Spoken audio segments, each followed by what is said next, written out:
All right, so we're here talking about Genesis 3 today, and there's so much to unpack with Genesis 3 that I was like, oh boy, I'm going to need my Bible for this one. I'm not going to be able to recall everything. So I'm sitting down here in my office and just finished chapter 3, and I've read chapter 3 so much, and it's still amazing to me some of the things that you really draw from chapter 3 that tie to the rest of Scripture. So, it starts off, and I'm going to backtrack a little bit here actually, because I realized in Genesis 2, my last video, I didn't talk about the commandment that God gave to Adam. The commandment was to not eat fruit from the tree of knowledge of good and evil. He also mentioned in that chapter that there's another tree, the tree of life. So there's two distinct trees. One's the tree of life, and one is the tree of knowledge of good and evil. God warns Adam that if you eat fruit from that tree, you'll die. You will die. And I wrestled with this.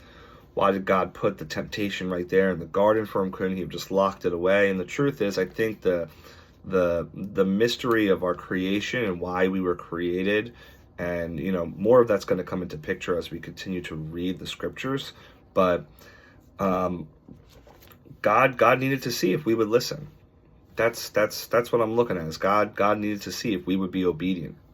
And I think God, knowing all things, knew he had a plan from the very beginning, and that plan is Jesus Christ, who will be revealed throughout the whole Bible.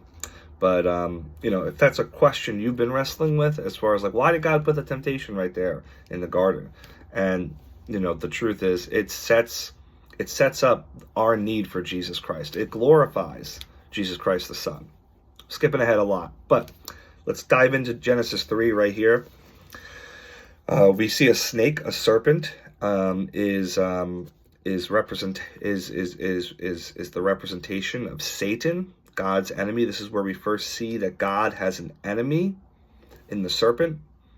That is often where we see Satan mentioned as a serpent later in Scripture. And he is tempting Adam's wife. He's tempting the woman. And he's saying to her, hey, that fruit looks good.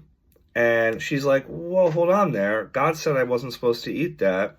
And the devil's like, no.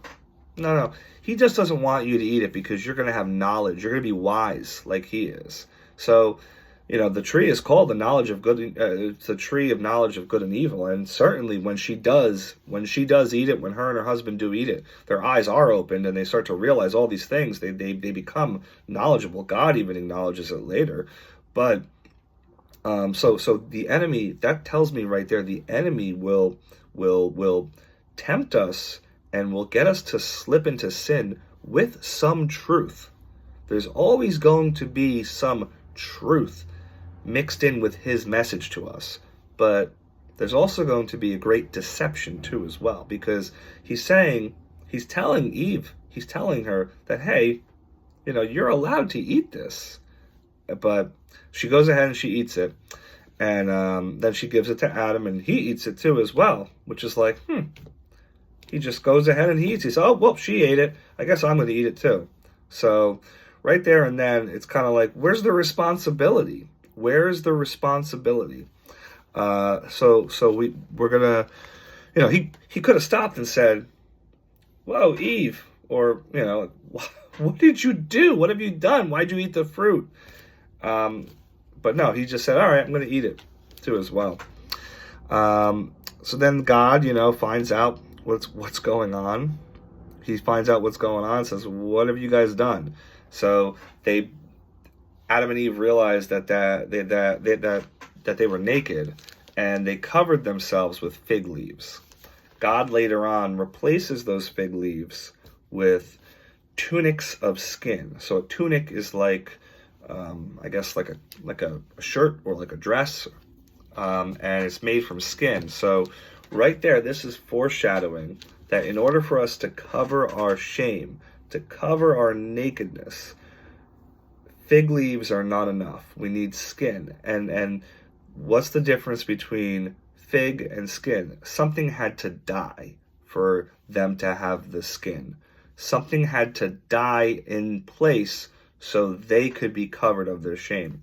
Hold that thought as we continue to read the Bible, that a sacrifice had to happen.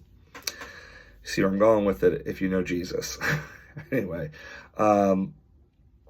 moving on, God talks about all the different punishments, all the different curses that are going to happen, how women are going to have to be in pain during childbirth, men are going to be in pain working the fields, sweating, and that one day they will die and they will return to the earth.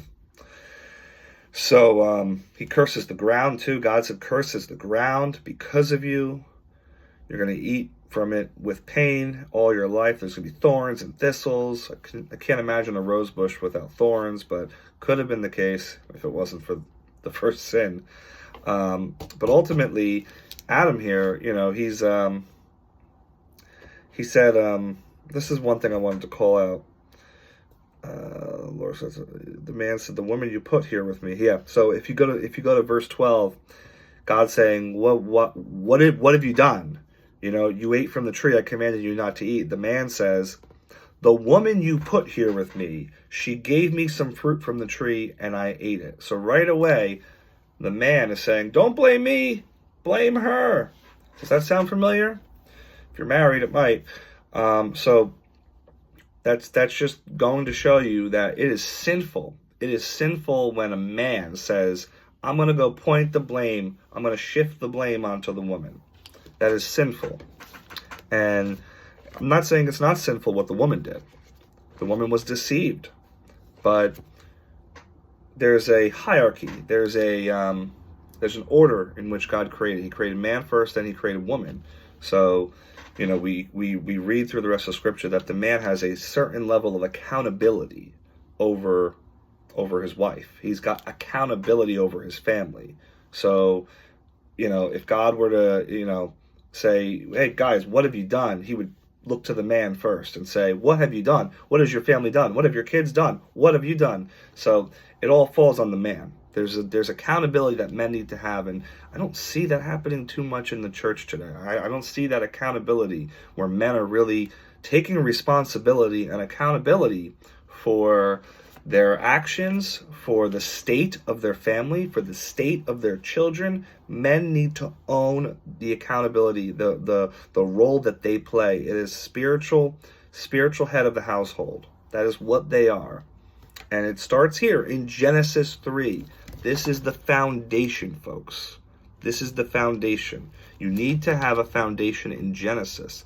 If you're going to believe the Bible, if you're going to have a biblical worldview, you need to believe Genesis. I know it can sound crazy at times. Like you're reading the end of it. God drove them out of the garden. Now there's this flaming sword that's like guarding the garden. They can't get back in. And I ask God about that all the time to give me more revelation on that specific imagery and everything. But the truth is, we see a lot of this mirrored today in our society, is how there's this blame shift. Men don't want the accountability. But the truth is, God is holding Adam accountable here.